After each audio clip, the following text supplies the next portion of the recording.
വലിയ പോരാട്ടം എന്നുള്ളതല്ല. ഞാൻ മനസ്സിലാക്കുന്നത് UDFന്റെ ചരിത്രത്തിൽ ആദ്യമായിട്ടാണ് ഇത്രയധികം ഒരുമയോടുകൂടി ഒറ്റക്കെട്ടായി ഒരേ മനസ്സോടുകൂടി പ്രവർത്തിച്ചിട്ടുള്ളത്. അതുകൊണ്ട് തന്നെയാണ് ഇത്രയും വലിയൊരു വിജയം നേടാൻ കഴിഞ്ഞത്.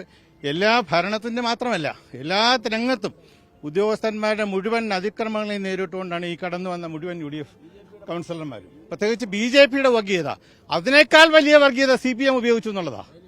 BJPയെക്കാളും വലിയ വർഗീയത ഉപയോഗിച്ചാണ് CPM പ്രാവശ്യം ഈ തെരഞ്ഞെടുപ്പ് രംഗത്തുണ്ടായിരുന്നത്. എല്ലാത്തിനെയും മറികടന്നുകൊണ്ടാണ് UDF ഒരു വൻ വിജയത്തിലേക്ക് നീങ്ങിക്കൊണ്ടിരിക്കുന്നത്. പക്ഷേ മേഖലകളിലൊക്കെ വലിയൊരു മുന്നേറ്റം ഉണ്ടാക്കാൻ സാധിച്ചു.